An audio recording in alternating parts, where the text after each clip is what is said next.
Aujourd'hui, à Ex-Moc-Magro, on va parler du jeu Carcassonne, mais on va parler de l'édition 20e anniversaire. C'est un jeu de Klaus Jorgenfred. Je suis à peu près certain que j'ai massacré son nom. C'est un jeu de Hansen Gluck. C'est un 7 ans et plus. C'est un 2 à 5 joueurs. Une partie dure environ 45 minutes. Et notre édition date de 2021. Donc, premièrement, quel est le thème du jeu? C'est simple. C'est le même jeu que le jeu de base. Donc, vous allez développer la région de Carcassonne. Comment gagner la partie? Le joueur avec le plus de points en fin de partie gagne la partie. Qu'est-ce que le jeu contient? On a le jeu de base. Donc, on a le plateau pour pouvoir compter les points. On a les tuiles. On a l'extension La Rivière. On a l'extension La Baie. Et finalement, on a les Maples. Donc, pour ce qui est des règlements du jeu, si vous ne connaissez pas le jeu de base, commencez par aller voir la vidéo concernant le jeu de base. Donc, vous allez avoir tous les renseignements et tous les règlements du jeu de base sur cette vidéo-là. Ensuite, si vous voulez jouer avec la rivière, eh bien, j'ai déjà une vidéo existante avec les explications de la rivière. Par contre, dans cette version-ci, il y a quelques tuiles supplémentaires, mais ça ne nécessite pas des explications supplémentaires. Ensuite, pour ce qui est de l'extension La Baie, eh bien, j'ai une autre vidéo là-dessus. Donc, si vous voulez savoir comment elle marche, allez voir cette vidéo-là.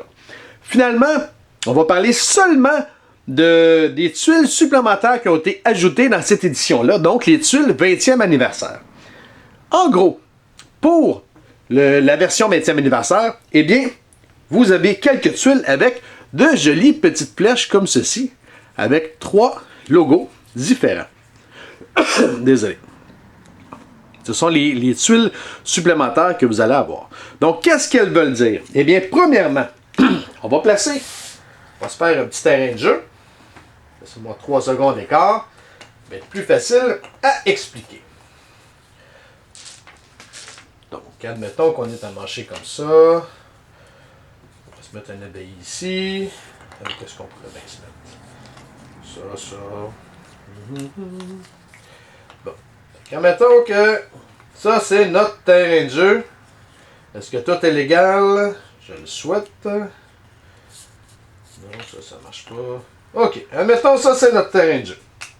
Donc, à mon tour, regarde, on va se mettre des bonhommes un peu. Ça, comme ça. OK. Donc, à mon tour, je pige cette tuile-là avec les 2 petits bonhommes comme ceci dans la flèche.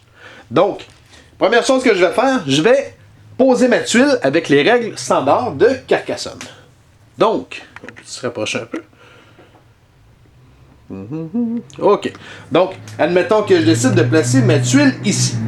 Si je pose ma tuile ici, comme vous voyez, ma flèche ne vise devant absolument rien. Donc, cette extension-là n'est pas active, puisqu'il n'y a aucune tuile qui est ici.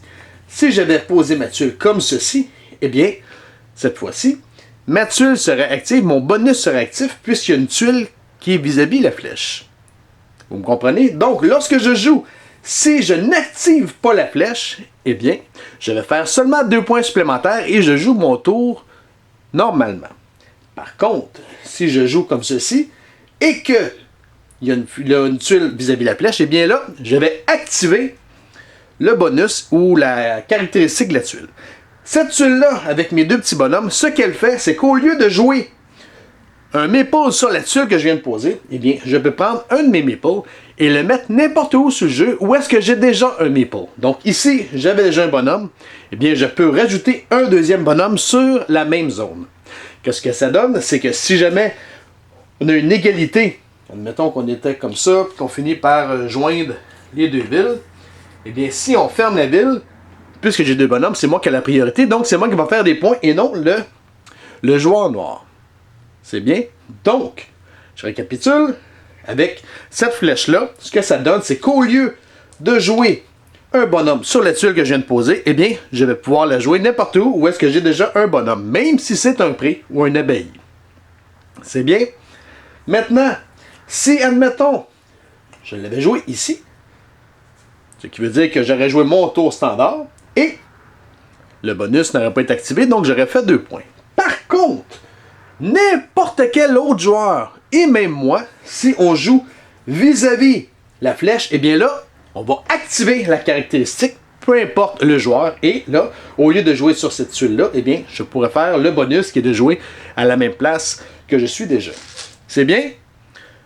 Donc, si il n'y a rien ici, je fais 2 points. Et plus tard, quand quelqu'un va jouer ici, il va pouvoir activer le bonus. Sinon, si je l'active en posant ma tuile, eh bien, je peux soit jouer sur cette tuile-là, ou bien je peux faire son habilité, qui est de jouer n'importe où sur le jeu.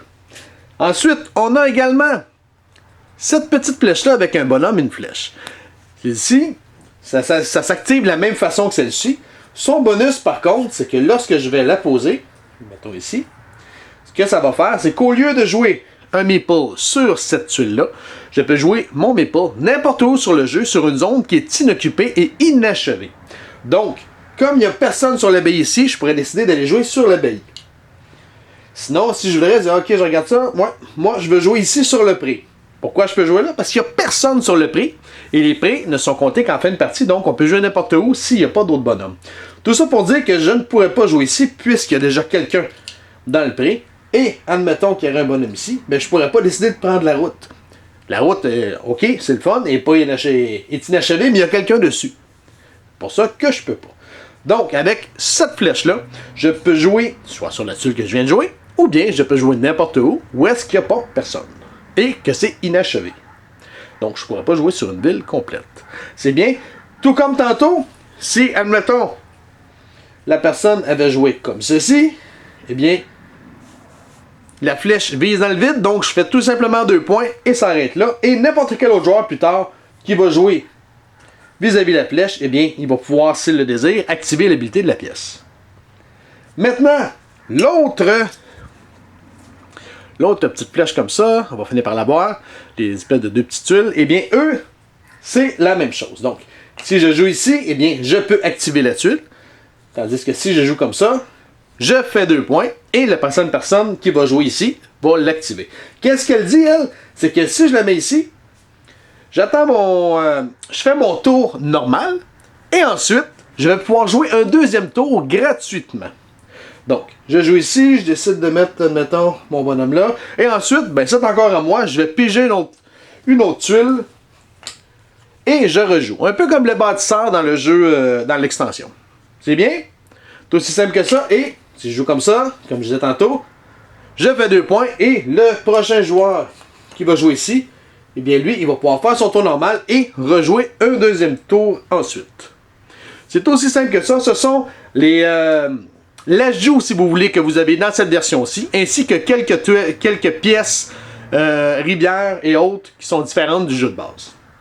Vous avez des questions dans les commentaires, il faut nous rejoindre à Explique-moi gros, soit sur Facebook ou soit sur YouTube. Sur ce, bonne game!